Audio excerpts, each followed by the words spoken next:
Oh, you're all doing it already. I was about to say the reading's about to start, but you're all coming. Thank you. If you could take your seats, please.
Like water, it differs from one place to the next. All water is made of the same constituents, 2 parts hydrogen to 1 part oxygen, but each body of water, lake, river, ocean, has its own character, which itself changes from one shore to another. Urban darkness has its own partial, intermittent and shifting character, and its own distinctive repertoire of pleasures and disquiets. It doesn't find you out. You have to search for it. It doesn't occupy the sky and fill the streets as it does the lanes and fields around our cottage. It's more fragmentary. It manifests as shadows, pools, tunnels and hinterlands the artificial light can't quite touch. In an age of absolutism, we should value every bit of darkness we have. We need it to protect uncertainty and to remind us that there is more to the world than its lit surfaces beaming back our own reflection.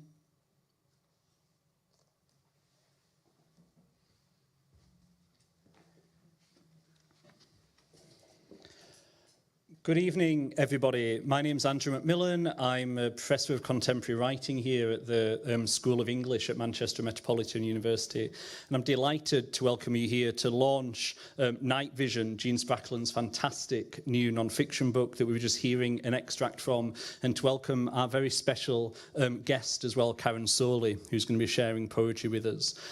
My job is the very dull bit of doing the kind of housekeeping and admin before we get started. So just to say, the toilets, for those of us that might need them throughout the event, are just, because it's very cold tonight as well, are just to the back on the right, and you'll find them there. We're not expecting a fire this evening, so in the event of a fire, we'll be following poetry rules, which means that the latest winner of the forward prize first, and then everyone else after that. We must welcome too the online people. We've got a very full room here tonight, but we also have a very large audience joining us online. So welcome to everybody throughout the world that's joining us here tonight. We've got a book stall at the back that contains Night Vision, that contains Wellwater, Karen Solie's new collection, and also various of Jean's other books as well. So do check that out at the end of the event. The way that this evening is going to work is that we're going to hear, first of all, from the brilliant Karen Solie, who I'll introduce formally in just a moment. Karen's going to read to us from Wellwater, the new collection that just won the Forward Prize for Best Collection of Poetry 2025 just a couple of weeks ago. Then we're going to hear Jean read some more from Night Vision. We just heard that beautiful evocation that Jean kind of read us into the evening with. We're going to hear a bit more of Night Vision shortly, and then we'll have a conversation between the three of us and then open it out to you all as well to ask any questions that you might have, and then send you all over to the bookstall, to the wine table, and we can linger as long as possible before we get kicked back out into the cold.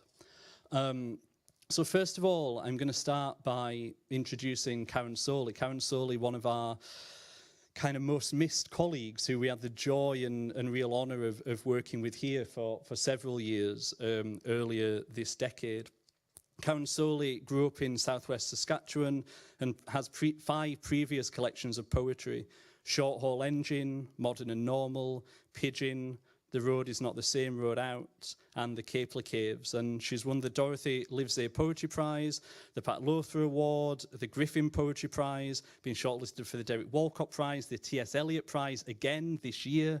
We'll find out if she can win that in January. I've got my fingers crossed. And of course, as I was saying, just very recently was the winner of the Forward Prize for Best Collection for this astonishing new book, Wellwater, that was published earlier this year in this country by Picador. Been a Guggenheim Fellow and teaches now, sadly for us, up at the University of St Andrews rather than for us. Teaching with Karen and being able to spend time with Karen when she was here was just one of the great joys of my academic life and my kind of professional life. And to sit and read Karen's poetry, as those of us in the audience will know who have encountered the poetry, who are fans, is to find poetry that transcends expectation, that really kind of puts language to work and is forging, it seems to me, across the breadth of work, such a singular path that nobody else is able to match. And so please welcome Karen Solie.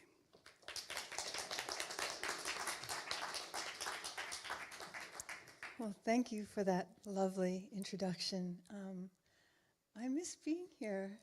I miss my colleagues, and it's wonderful to be in the poetry library that was just getting off the ground when I left. So it's wonderful to be here, and it's wonderful to read alongside Jean in support of her amazing new book. Congratulations. I'll read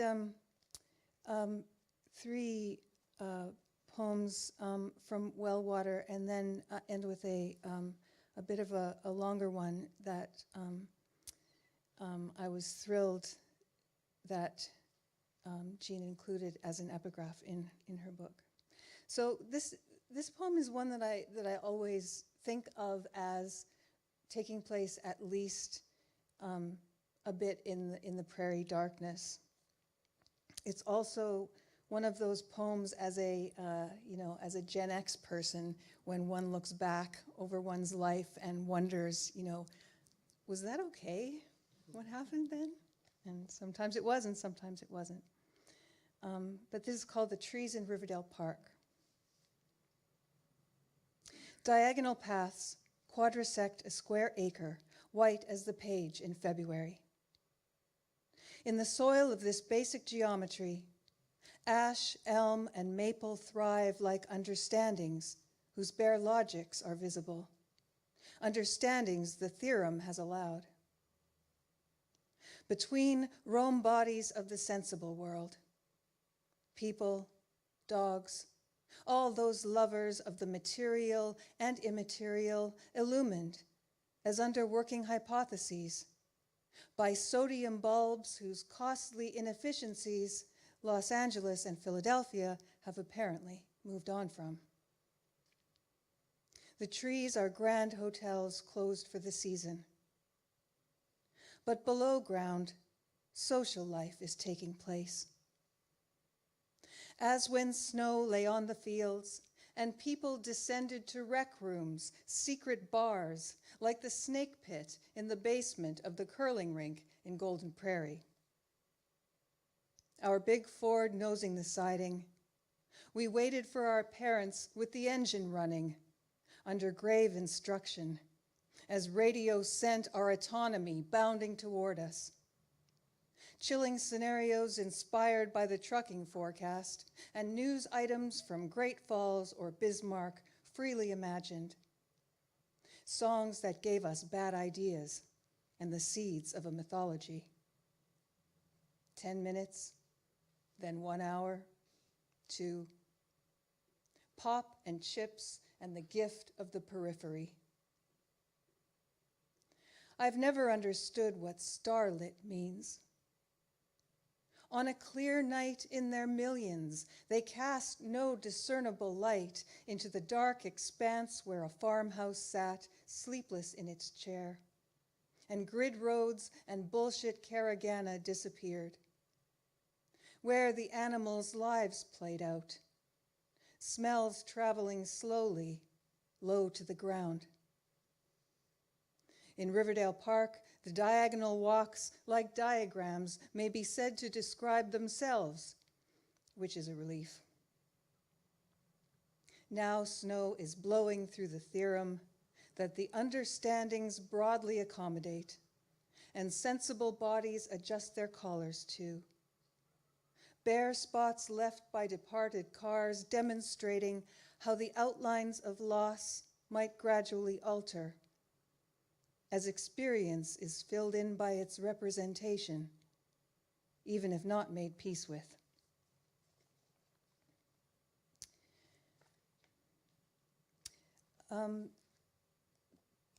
There were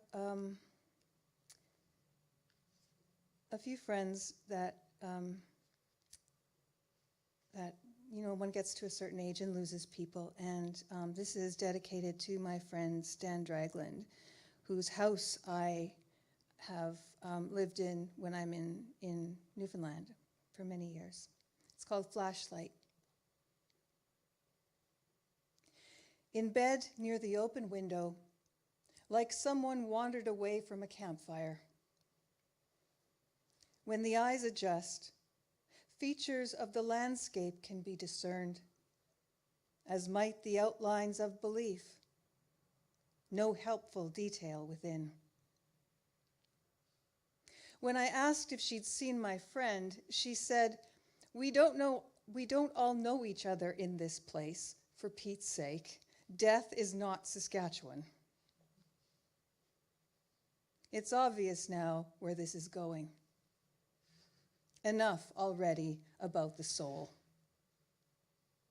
But was it not invented out of necessity, a word for the unnecessary, as mathematics requires the null set, as the flashlight rests beside the bed, though you've lived here long enough to find your way without it? There's time enough to tell me I'm wrong. She'll do that later. The prospect he loved, I see it and don't see it. All the things in the night house as he touches them one by one. It can be true if you recognize the lie in it, she said. Far ahead, the stubborn soul of my friend switches off its flashlight, lays aside its walking stick. Soon its hands will be free. It drinks the last of the water it no longer needs to carry.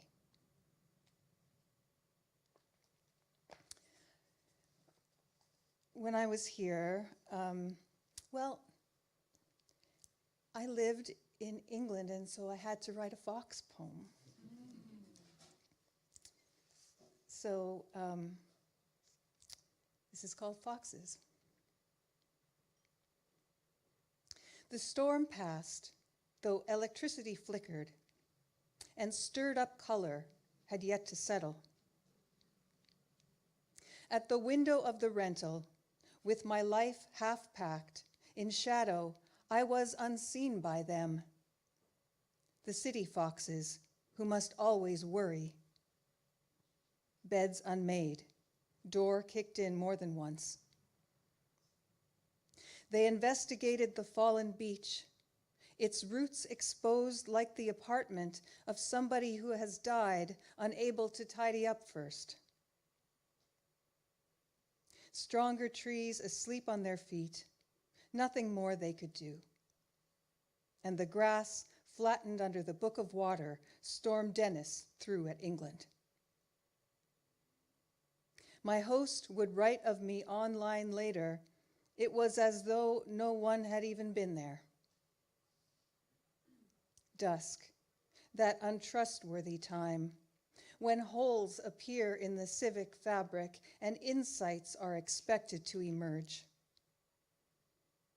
Characters left over from the seance, tape recordings played through a telephone, double exposures, CCTV photos, 2-century-old police sketches.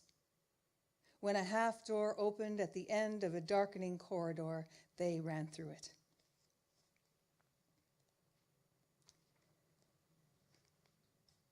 And I'll end with the poem that's a little longer, and it's called The Grasslands.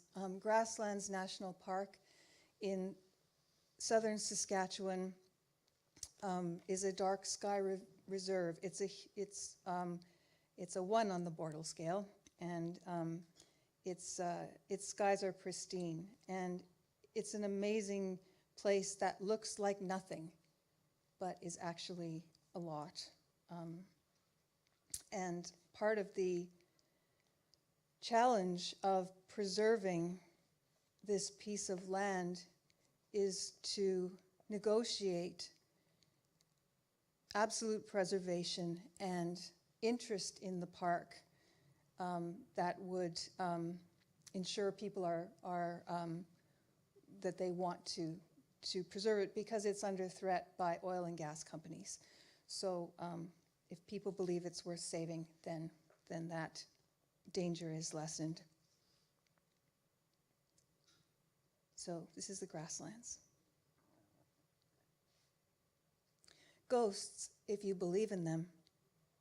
If you don't, the similarly see-through, unquiet miles. Is this beauty? All this grass? Not much of a place for a holiday, not much to do. A few falling down farms and a bad history. No self-service in sections, no GPS.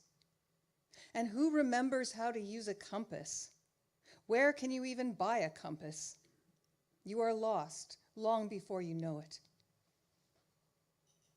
Rolling hills of bouldery glacial moraine, hunting ground of the nomadic Gros Ventre, Cree, Assiniboine, Blackfoot, Lakota Sioux, until settlement, as settlement does, without consultation, in violence and paperwork, by the Dominion Lands Act of 1872, sold semi-arid acreage to immigrant farmers, and the land blew away without the grass to hold it down.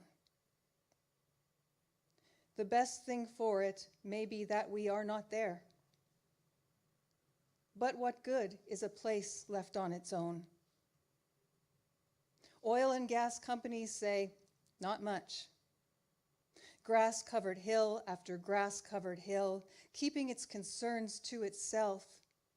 And the Frenchman River, hardly a river, meandering its tilted valley, muttering about irrigation, swinging its head side to side like a working horse. Parks Canada stretched a map across all this evasiveness, pinned the east block to Rock Glen, the west to Val-Marie, combined population 521. If you hope to find yourself in the back country, be careful what you wish for. Alongside the purebred, irritable bison, sylvatic plague in the fleas, and the fleas on the prairie dogs in the prairie dog town featured in the brochure. Rattler, coyote, black widow spider. The water saline, you can boil it all you want. Quicksand and sinkholes of the Killdeer Badlands. Vertical yards of watery mud. And when you do venture in with your tire tracks and snake gaiters, the hospitality of grass is a dry loaf, cracked cup, mattress of prairie wool, northern bed straw and great blanket flower, wild licorice, clover, corn mint, bergamot, and heat, rippling like curtains as the grasshoppers saw away. Leave your packed lunch out, they will eat it in an hour. Wind and spear grass unpicking your stitches as the shade level rises in the Otter Basin and a fragrant interval leans over your bed like your parents in evening wear on their way out the door. No one plans for rain until the rain falls. On the dirt roads, keep your vehicle in sight when a long-armed leading edge storms the stage and the water table pulls lightning from the clouds.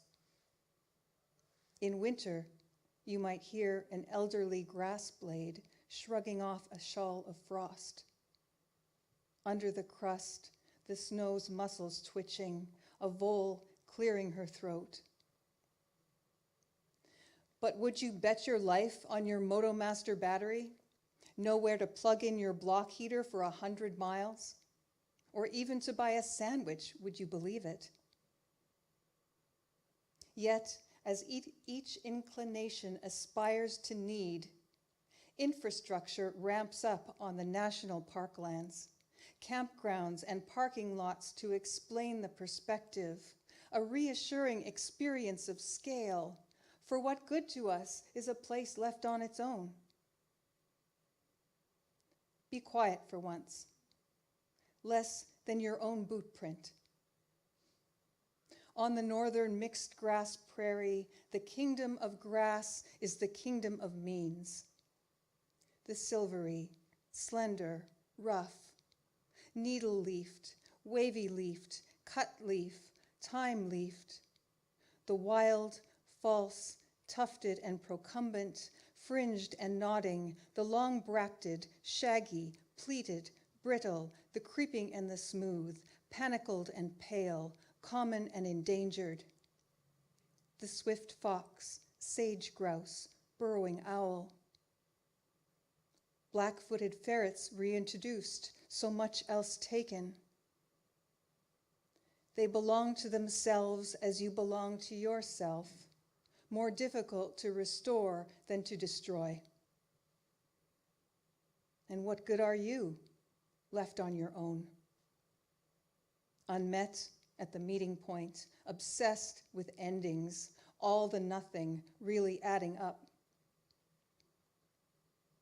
Grasses pass teaspoons of silence, each to each, up the slopes of Eagle Butte. Seed heads broadcasting from high broken country south of the Trans-Canada Highway, alive on-air silence, like the smell of water, a floating inland sea. If not convinced of your purpose, the grass will not convince you. What you need to hear, you must tell yourself. Under the darkest night skies on earth, an explanation is not forthcoming. The stars and planets' backs are turned. They are deep in a conversation of millennia. Aurora's weather hitting the window of the atmosphere as ice pellets or bird song. Time evaporating in near desert conditions. Your solitude returned to you unopened. And unable now to see your own hand in front of you, you are actual size among your equals. Under the 12 constellations, the 5 wild zones of heaven.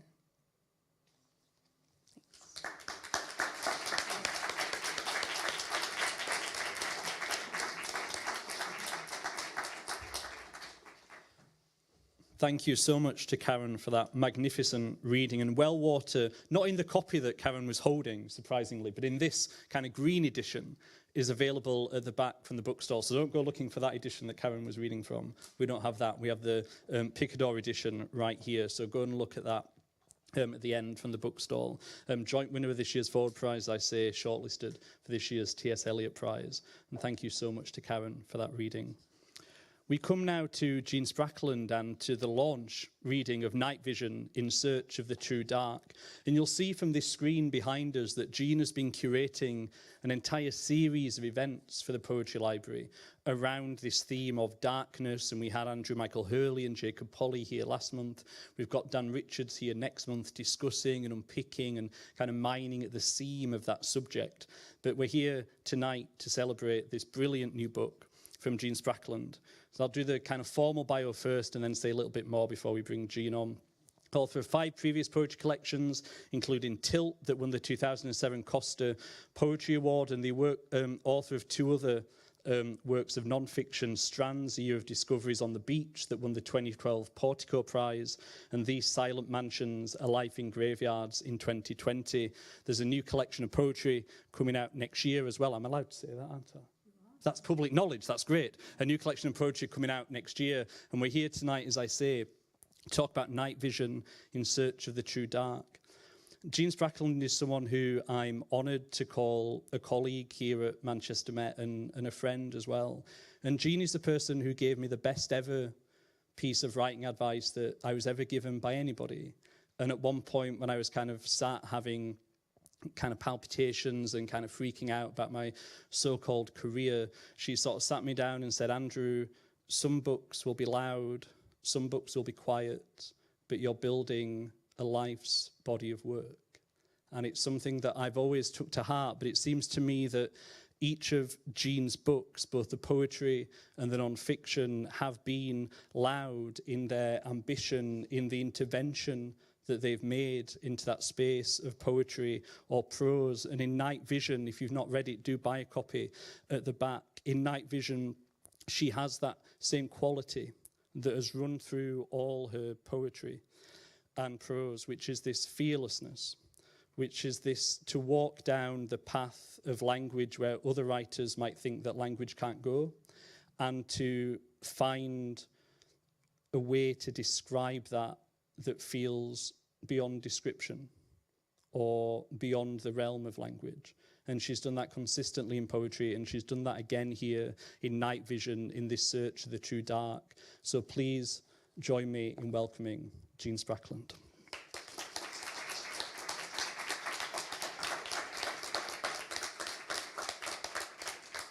Wow, Andrew, thank you so much. What an introduction.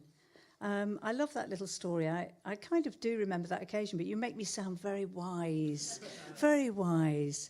Yeah, and I also love the idea of fearlessness, because I feel really quite nervous about this. So it's odd how much more nervous you can feel sort of on home ground.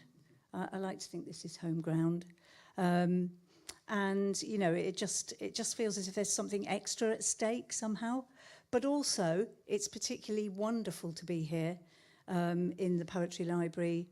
I said something about this at the last event. It's just a dream of a place. It was a dream, and now it's a place. And it is by far my favourite place on campus. It's one of my favourite places in the world, actually. And to have Karen here is just fantastic. I mean, it feels as though she's never left. I think she said she was here for 2.5 years, but I can't believe it was so short. It was really great to have her as a colleague, and it's fantastic to have heard from her tonight, and particularly that wonderful poem, The Grasslands, which I love so much. So, this book, Night Vision, then, it's a kind of a mad endeavour, in the sense that darkness is a very multiple subject, a very slippery subject. At times, I was sure that it was a non-subject. At times, I convinced myself that darkness doesn't really exist at all. And at other times, I became quite terrified by some of the things I learnt about how essential it is to all life on Earth. So once you've taken on a subject like that and said you will write a book about it, you kind of have to follow through. But there were many times when I thought, I can't do it. And in the end, it became more a process of leaving things out, of deciding where the edges had to be of my inquiry, because I just could have gone on and on forever. It began out of illness. 5 years ago, I had viral meningitis, and the one symptom everybody identifies, I think, with meningitis is photophobia, this aversion to light. And the other side of that coin is a kind of longing for darkness. That's all you want, actually. You just want to be left alone to lie in the dark. And I spent a lot of time on my own lying in the dark. And, you know, once I began to feel slightly less wretched, I noticed that experience was putting me back in touch with some things I'd always felt about darkness since earliest childhood. You know, that I'd always felt that it was a place of respite, refuge, adventure, imagination, fear as well, but that those other more positive feelings kind of came back to me, and I really had time to think about them, and out of that came the book. But, you know, that was quite a long time ago, so, you know, I don't want to make it sound too easy and straightforward. So there are people in this room who have helped and contributed to this process, because, of course, writing is not all about sitting there alone with the empty page, the empty screen. And there are people here at Manchester Met, colleagues here who've been incredibly helpful. I remember talking through some of these ideas with colleagues in both in the poetry research group and in the Centre for Place Writing, and that being quite formative for me. There are also friends here tonight who have been, very generous in sharing their knowledge and their insights into darkness, and supporting me through this process. And I think they'll all be mightily relieved that they don't have me asking any more of my intrusive questions about what they do in the dark. That's all done now. So the subtitle of the book, In Search of the True Dark, came about because I was aware at the start, all of us would be, that darkness is pressed into service as a metaphor for a whole lot of abstract states, almost all of them negative. And very early on in the process, I just, idly tapped the word darkness into the search bar and to see what would come up. And there were literally hundreds of pages of results in which virtually nothing about actual darkness was said. They were all about death, oblivion, sin, crime, depression. It is a really difficult thing to see for that reason. It has this kind of cloak of metaphor thrown over it. And I thought I would challenge myself to see if I could just kind of separate those things out, enough to kind of look at the real thing for a moment. It's really hard. It's really hard. I noticed Andrew used the word brilliant when and thank you for that. But, the word brilliant, and actually at another event I did recently, somebody said at the end, that was really illuminating. It's in our language. It's absolutely kind of threaded through there, this light, dark imagery. But it was, this was the challenge of writing the book, I guess, was to see whether I could pull out something actual that we could look at and think about, because darkness is a really powerful phenomenon. It changes our feeling about the place we're in. It's quite transformative in that way. It alters our feeling about our body in space, so your balance, your kind of sense of where the edges of things are. It's very powerful in getting us into different states of consciousness, and has been used that way deliberately over, probably throughout all of human history. And so I'm just going to read a couple of little bits from this as I talk, actually. I wanted to bring in all these different aspects of darkness and to think about how it had affected me in my own life at different times in my life, how it had felt different at times of childhood and adolescence, childbirth, illness, love, grief, and also to think about why it matters to human health, to all living things, as I said. And at the same time, I wanted to explore the kind of adventure that I always identify with darkness, and to think about some people who had made darkness their kind of subject of exploration and self-experimentation. So there are stories in here about two people who some decades ago now spent really long periods of time underground in caves in order to test what would happen to their sense of time and their physical condition when they were cut off from that light-dark cycle. So it's not just about the darkness of night, but also about dark places. And I'm just going to read a little bit from a cave section, the first cave section, which is actually about my own experience of being in a cave. I hate being underground. I'm very claustrophobic. I don't enjoy going into caves. But many years ago, in a whole other life, I worked at a kind of outward bound type centre where there were expeditions of all kinds, including caving. And although I had said that I did not want to do that, inevitably the day dawned when someone was ill and I had to cover.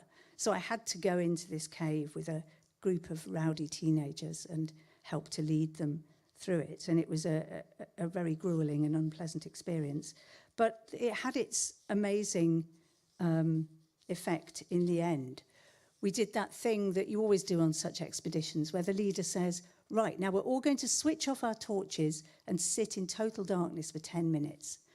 And I was dreading this.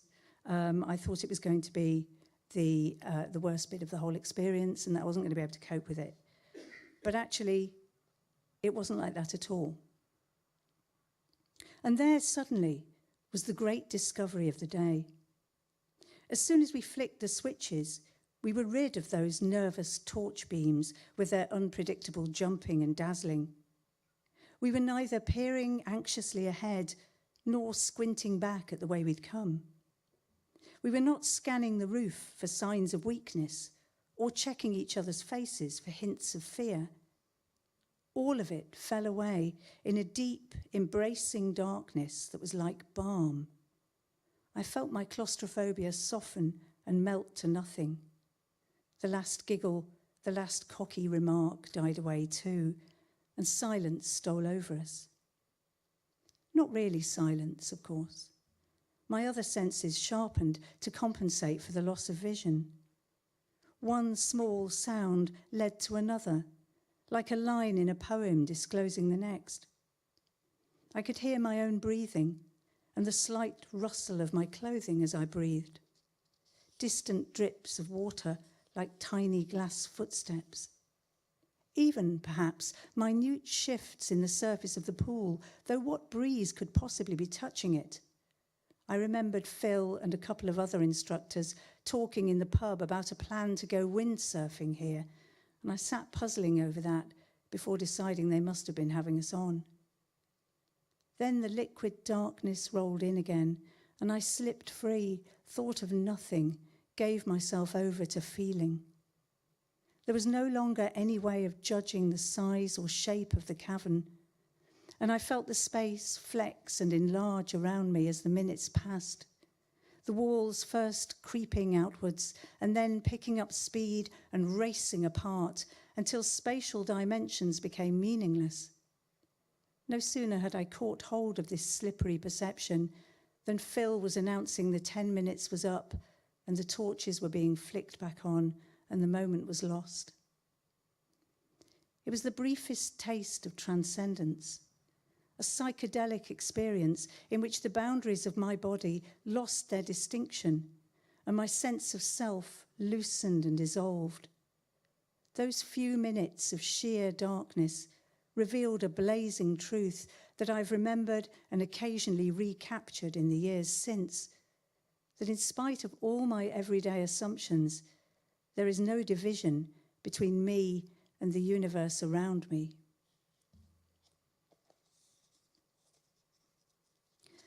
I suppose that amongst all the subjects or aspects of darkness that I wanted to think about in this book, I particularly wanted to retrieve an idea of the pleasure of the dark, partly because of all its negative associations, but also because we probably all have some fear of the dark, either a kind of vestigial fear of it or a really overwhelming fear of the dark.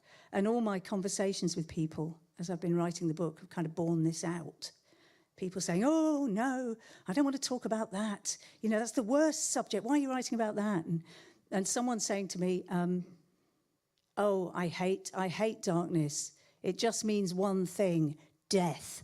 And, you know, I sort of, you know, thought, shall I say, well, actually it doesn't. But no, I didn't, because I understood that, you know, he was expressing something about his own experience of being in the dark and his own, you know, how it affected him, and that's important.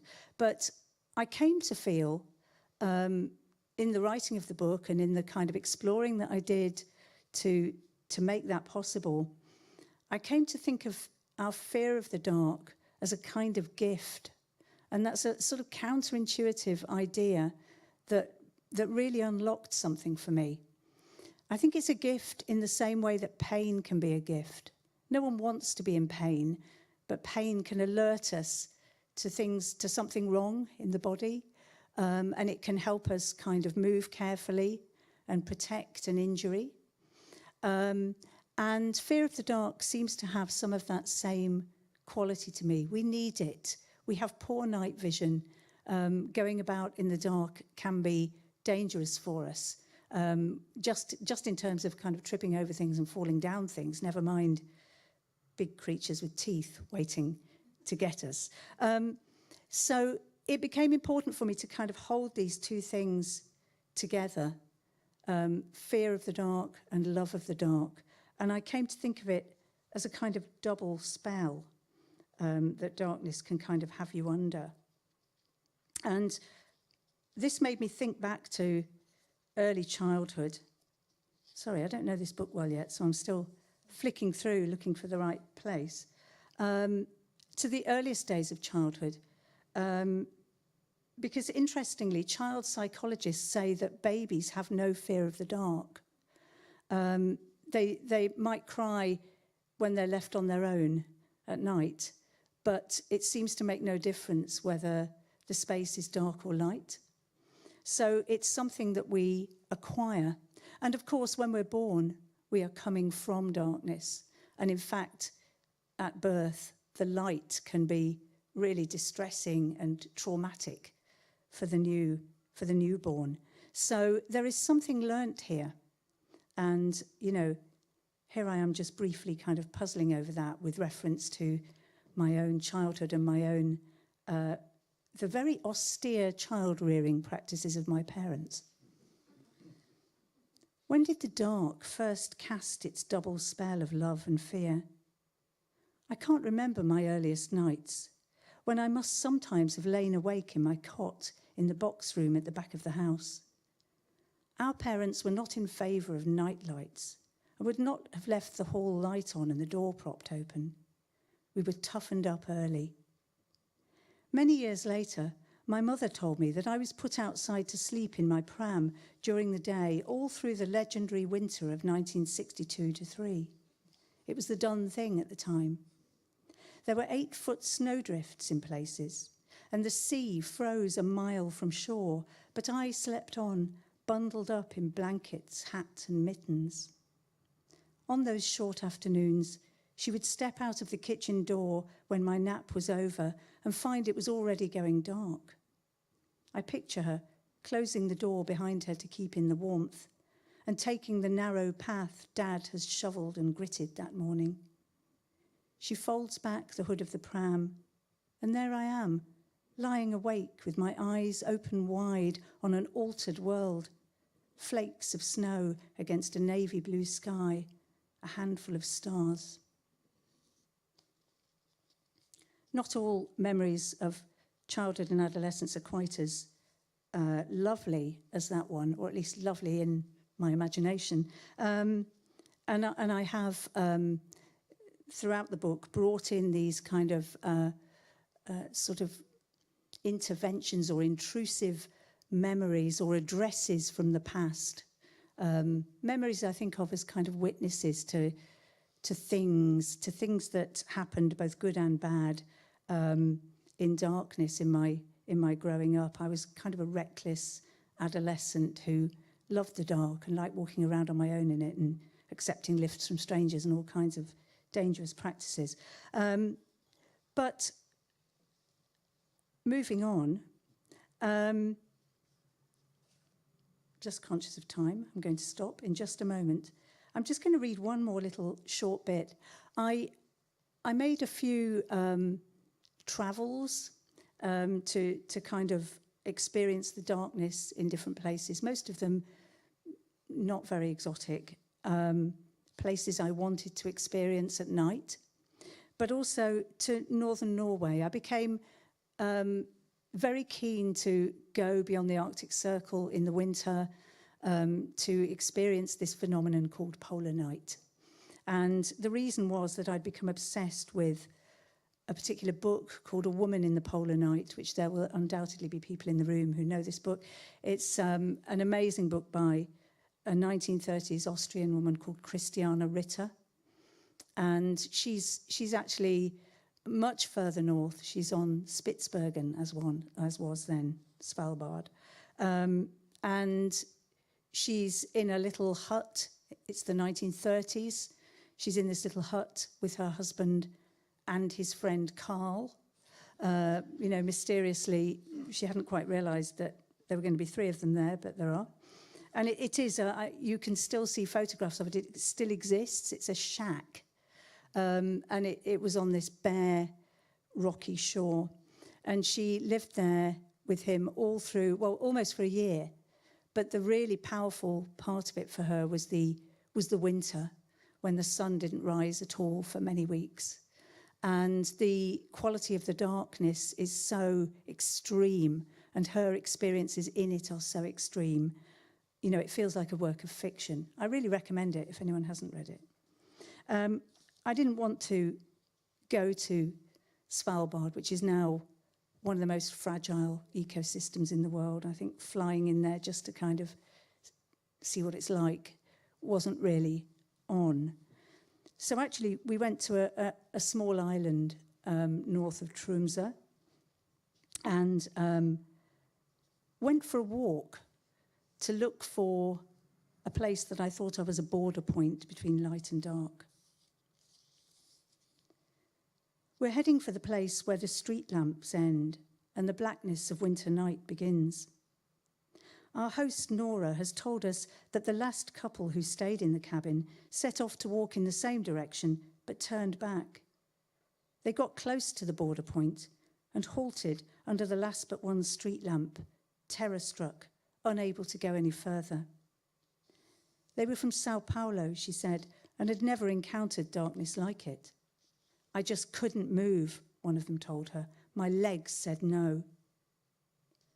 We slide and stumble under that last but one street lamp and on to the next.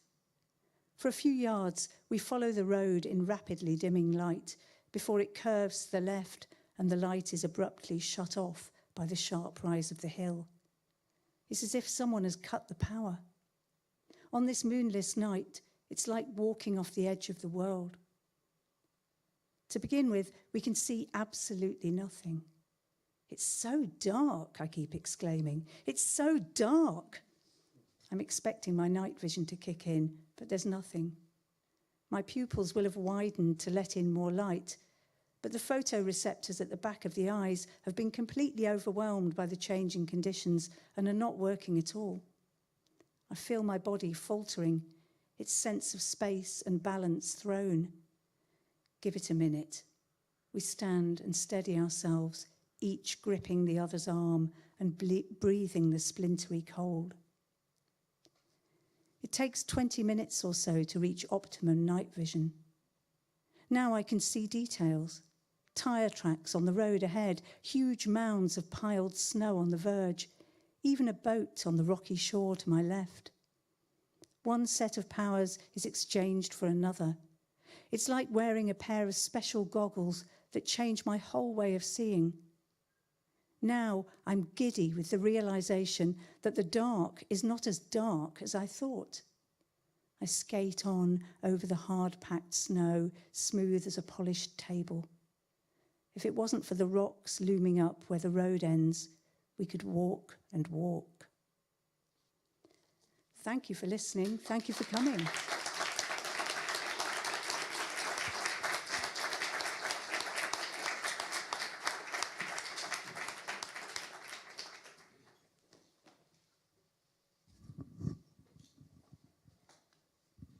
Thank you. Pay no attention to the man who's just moving the lectern. Thank you so much for that, Jean, and again to Karen for those beautiful readings. And Jean, it struck me that, I mean, just in that kind of final extract as you were describing to us there, and I think during the introduction that you were giving us to night vision as well, you were kind of talking about this idea of people think they know what the dark is, or people think they know darkness, and so you type it into the search bar, but actually what comes back at you is almost, as you described it really beautifully, a kind of cloak of metaphor. All these kind of different images or kind of semantic fields of what it could be. And then even at the beginning of this event, we had the lights down, but the bus went past, or there's the restaurant over the road. And being in a city, we never really know what actual darkness is. And I just wonder for you, especially as you're reading us that last moment, what it was like to kind of confront that idea of really maybe dismantling an understanding of what the dark or darkness might actually be.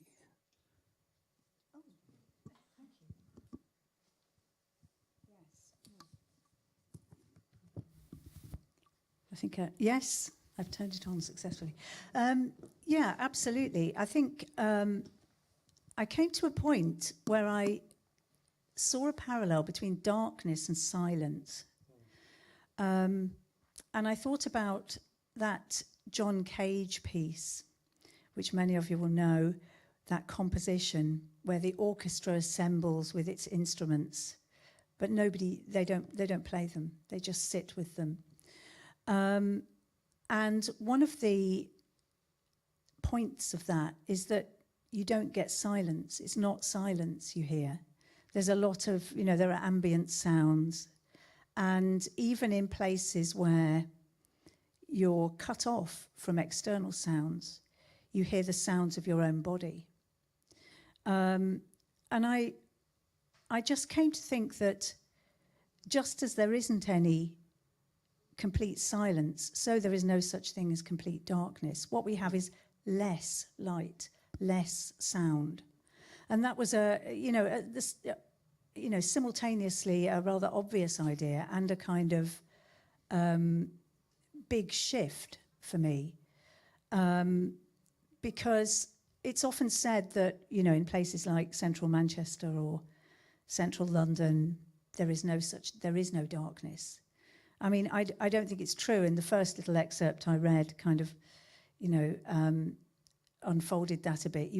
There are pockets of darkness everywhere if you want to find them, but you've only got to look up at the sky to see this kind of dirty orange sort of glow where all the artificial light is spilling up and drowning out the stars. And to go somewhere truly dark, I mean, I've never been anywhere as truly dark as the grasslands, but to go to a very dark place, and I spend quite a lot of my time now in a very dark place in the Blackdown Hills on the border between Somerset and Devon, and to go from one kind of experience of night to another is a very dramatic contrast. So even though you're not looking at total darkness, and there's no such thing as total darkness anywhere in the world, you are having this very powerful experience of being out of your element visually, because humans just don't have we're not very well adapted to seeing in the dark. So, I suppose this is why I said early on that it became that it had its complications, this book and the whole idea of it, because darkness is such a slippery subject. It appears to be something. We think we could say what it is. It's the opposite of light, but actually it's not the opposite of light at all. And you're right. I mean, and you confront, I guess, that the slipperiness of it, or the multifaceted nature of it, through, as you were saying, these interventions, these kind of memories, and this kind of scientific, this bodily exploration of it as well throughout the book. But just from what you were saying there, did you, as you began this project, you were talking about, the origins of illness in kind of 2020, and also I think that move, as you were saying, to this kind of borderland that is more quiet now and less light than central London. But as a project, did you kind of have a sense of it at first that was less slippery, and then it kept confounding you. You thought, oh, I can write a book about darkness or the dark, and that will be this thing. But then as soon as you begin it, it becomes all these different kind of elements that we then find in night vision now. Yeah, absolutely. I thought that it was going to be about trying to separate out the figurative from the literal, and it is partly about that. But I hadn't realised how multiple it would become. And I came to think, and I say in the book, that writing about darkness is a bit like moving around in it. You know, you're kind of bumping into things and tripping over things, and you're not quite sure of where the edges of the space are. And you're having to use your whole self, your whole body to kind of navigate. And the writing became like that. And I wanted to reflect that in the way the book is written as well. So what I was very clear I didn't want to do was to kind of produce a sort of, a polemic that said, well, actually, you all thought darkness was bad, but now I'm going to tell you light's bad, darkness is great. You know, there is a little bit of a quality of that to some writing about darkness at the moment. It's, because there is a lot of very well-founded anxiety about artificial light. Come with me and I'll show you that it's actually nothing to be afraid of, kind of thing. But I always knew that would be falsifying, and that it was much more complicated than that. And I wanted to kind of really, explore some of those complications in a kind of necessarily quite messy way. Thank you. And Karen, in that final long poem that you read for us, that I know Jean has spoken very highly of as well, there's this wonderful moment where you describe the kind of darkness or that quality of it, and you say it looks like nothing, but it's everything. And in that first poem that we read, we had that sense of, in a city at dusk is when something can happen. That's somehow like this, the liminal space through which something can come. And I just wonder for you as a poet, is there something in that quality of the thing that looks like nothing but is everything? And does that become the job of the poet to almost illuminate through words what some of those things might be? That's funny, even the word illuminate. And I was thinking, Jean, as you were speaking and reading about metaphor and about how, even when we have an idea, there's that little image of the light bulb went off, right? And how it's so difficult to separate those two things out, because in the utter darkness, we're trying harder than ever, perhaps, to think about what it's like.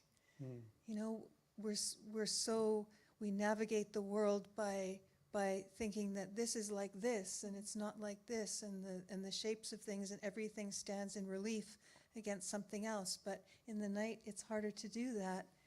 And yeah, it's and I don't know that.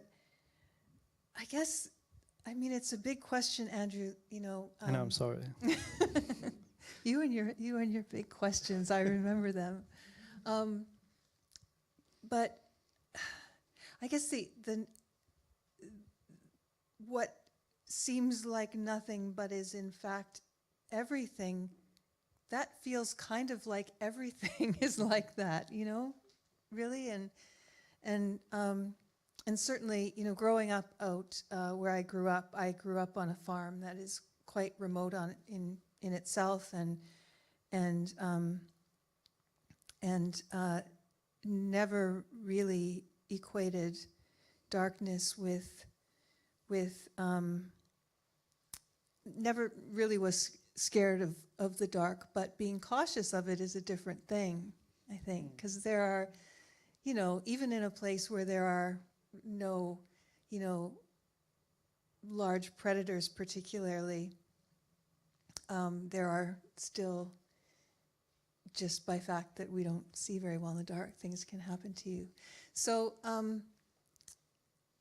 yeah, it has always felt to me that I don't know, darkness somehow becomes more full than what we can see, and I guess that it kind of feels like that is what all writers, artists do, is to try and to get to that thing that you can't necessarily see, but that you feel is there somehow. You know, I don't know. But the idea of fullness, I think, seems so interesting. Like Jean, in that final piece that we heard, that astonishing moment where it takes 20 minutes for the body to kind of adjust, that you imagine we're used to, you know, turning the light off in the room and their eyes adjusting very quickly. But the idea of the time it takes for the body to adjust, and that idea of fullness as well. There's a moment again in the reading where there's this beautiful phrase, an explanation is not forthcoming. And it seems like, actually, you know, I've been guilty of it. I said illuminating, I said brilliant. That actually, as you both alluded to, there's the language that we usually have to talk about this subject is often metaphorical and therefore abstract, and therefore never quite can speak to the fullness of what you're both describing. And I guess, just is there something in that idea that, you know, the explanation never is forthcoming, and therefore that's where the poem steps in, or that's where this kind of non-fiction steps in with its different kind of lenses, with its different points of view, in order to try to, it can't ever solve it, but it can move us slightly closer towards it.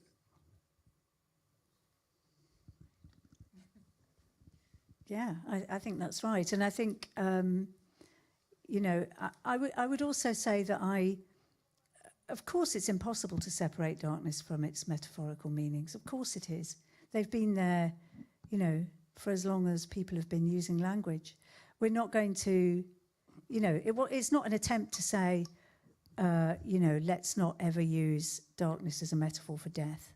That would be crazy. But at the same time, it's also crazy not to be valuing it for what it is. And this is really, it's urgent, it matters. And I think, you know, one of the things about the kind of fear of dark is that it's not like a weakness or an individual foible. You know, our brains are wired to be a bit scared of the dark and to seek the light. And but the problem is, I think artificial light is like sugar. The more of it you have, the more you want. And actually the research kind of bears this out, that when they survey people about new street lighting and say, what do you think of it? Is it good? Almost always people say, yeah, it's good, but we'd like more of it. You know, they've just put in more. Now we want more. And I think, so I just worry that the kind of allowing the fear to be in charge and allowing the metaphors to be the only thing we reach for stops us, or might stop us from valuing other things about darkness which matter, you know, which are a matter of life and death. So I guess it feels like, coming around to your question, I think, it feels like, yeah, the language, I mean, poetry and I guess, you know, this kind of prose can be a way of trying to sort of grope your way to another kind of language, and particularly in my book, you know, to another kind of metaphor. To think if I can, you know, invent some new metaphors that could live alongside the ones we already have, and that could just speak for the positive attributes of darkness, so that it's not all about oblivion. Thank you. And I'm going to come out to the audience for a couple of questions in just a second. But Jean, before I do that, as you say, we've got a lot of colleagues and some of our postgrad and former undergrad students in the room as well, I think. And I was just wondering for you, you know, as I said in the bio at the start, someone who's very accomplished in different forms of writing, so both in poetry and here, as we've been hearing tonight, in non-fiction. And in that extract that you read us in the cave, there's something so beautiful about that moment that you described, that idea that the sounds begin to connect to another sound, like lines in a poem. But I just wonder, for you, what that process is like of deciding in which medium you want to explore something. So what was there an instinct to go, no, this book needs these different kind of refractions, and so it needs therefore to be this slightly longer work of non-fiction? It's deeper than a poem or a sequence of poems, or is it not as conscious as that as a decision? I think it's completely conscious for me, and nothing's deeper than a poem, but there's more space. You know, poems are small things, and they can hold a lot. But, you know, there are subjects where I find I want to be more discursive, and I want to explore an idea and kind of follow it for quite a long distance. And I want to talk to people and bring in other voices and other kinds of research into my work. But interestingly, as you were talking, I was thinking, but actually I have written a lot about darkness in poetry. I mean, I'd written, you know, a lot of poems that had, that were very preoccupied with darkness. I just hadn't really quite noticed that until I came to write this book. And then I sort of looked back and thought, yes, I was already interested in this from the get-go, you know. And the same with my previous prose books, I think. They kind of, you know, in some way sort of emerged out of an engagement with these ideas in poetry. But yeah, I think it's you know, I certainly didn't have any doubts and think, should it be a collection of poems? You know, that's not, it would be a very different kind of approach. And it is to do with space, but it's also to do with my reading, I think, books that I admire and love. And that makes you think, you know, maybe I could have a go at doing something a bit like that. Or maybe that kind of form would offer me a space to write about this thing. So I just think it's really, and you also, of course, write in both poetry and prose. And, you know, it gives you this whole other realm that you can kind of learn about and explore.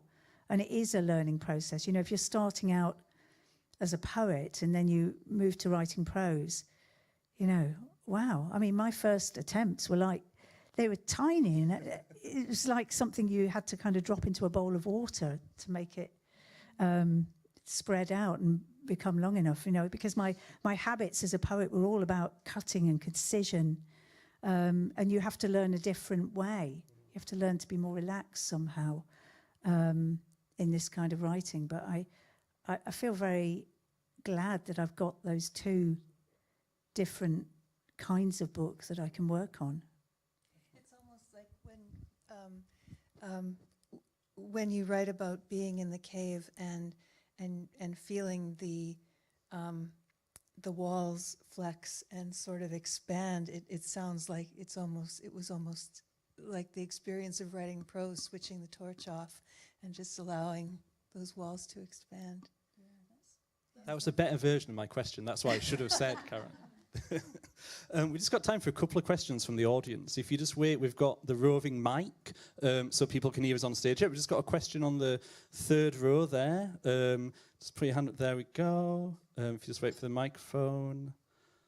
There we go. Thank you.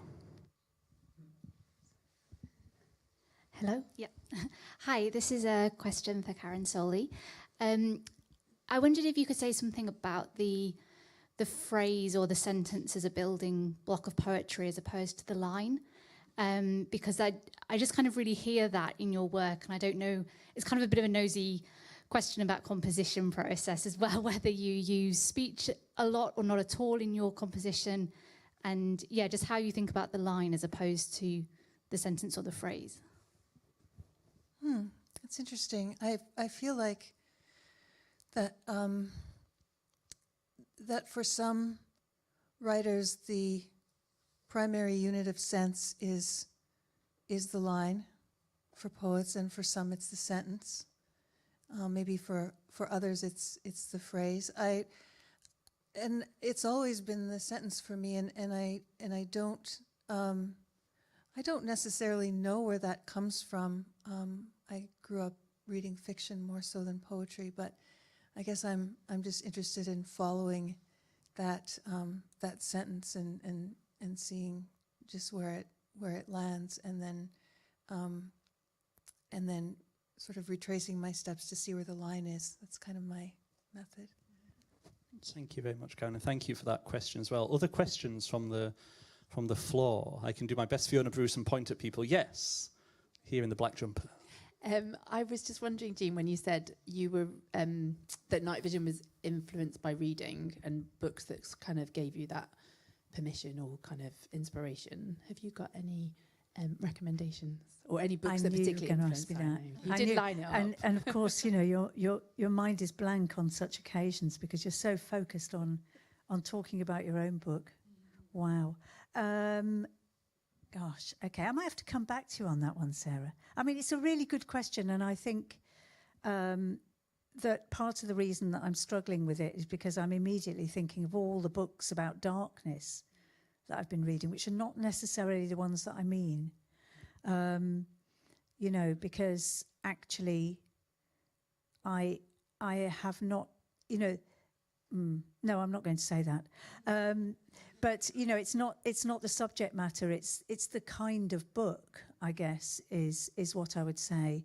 So books that, you know, I find that this phrase creative nonfiction doesn't always travel that much outside academia.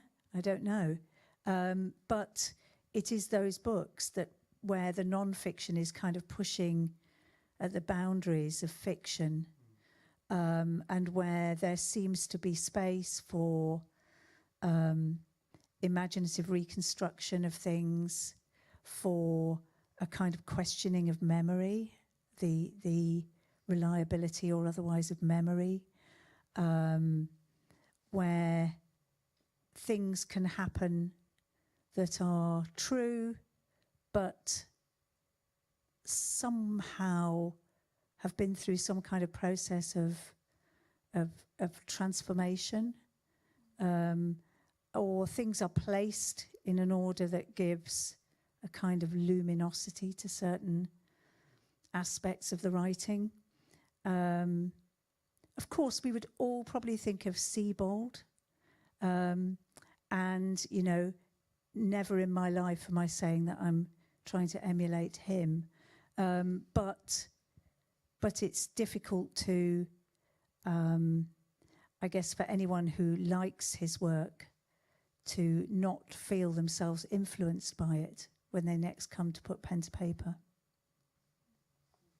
Thank you, Jean, and thank you for that question. Yeah, we've got another one down here in the tracksuit. Thank you. Thank you both. I wondered if your kind of like meditation on darkness has given you a new appreciation of space and place, because I know you write about place as well. That's for, I don't know about how much you've thought about darkness, Karen, but if either of you want to say anything about that.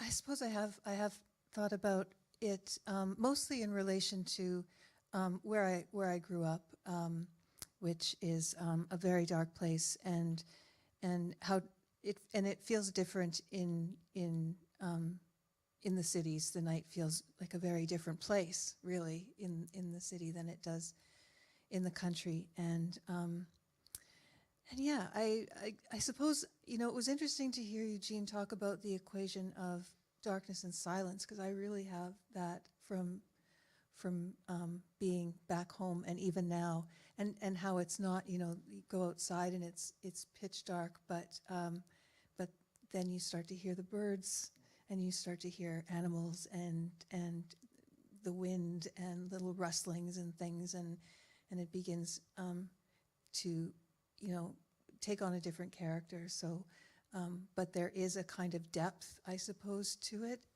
in that remote place, and the sound as well. You know, when it's isolated, it has a kind of depth to it that maybe is different than here. So it does feel like the two different darknesses feel like places in some way on their own. Yeah, absolutely. And the fact that darkness makes a place feel different was exactly what I loved about it in childhood. You could be in a familiar place, but it was utterly different, magically different. So as a child, I liked to get out of bed in the night and explore the house in the dark, and I've written about it in the book. And you know, it was a very small house we lived in, a tiny house, which I knew every inch of. But at night, it was different. It was precisely the difference that made me so excited about darkness. And the sense I had that was revelatory, you know, that actually there was more to the world than we were all pretending by daylight. And that, you know, there were whole realms of experience to be had in the darkness. And I think as a child, I kind of thought that was my secret. I'm not sure I thought that other people had considered this. And it still feels that way to me now. It feels as though, you know, why would you not want to experience this altered world, which shows us that we are more than we think we are, and the world is more than we think it is. So yeah, it's, you know, it becomes something very profound very quickly. Thank you so much, and thank you again for those questions. Continue, as I say, these conversations over the bookstall, over drinks at the back. If you're not a member of the Poetry Library, if this is your first time here, do join as well. It's a free to join library that anyone can join and take books out. I just wanted to read a little bit from sort of partway through Jean's brilliant night vision, just about the act of being on stage and kind of giving a reading. It says, once I settle in though, the dark starts to feel fine, and then better than fine. A kind of recklessness takes hold. I can say what I like into the ineffable space. I forget that I'm lit up like a historic monument. Now the tolerant darkness seems to cover me too, and I can almost kid myself I'm invisible. Okay, you can see me, but you can't see me seeing you see me. And I just want to thank you all for coming, but thank so much to Jean Sprackland, to Karen Solie for seeing us, for being here with us, for sharing these wonderful insights with us, for sharing Wellwater and Night Vision, available for sale at the back. Congratulations to Jean on the launch of this magnificent book, and thank you both for joining us.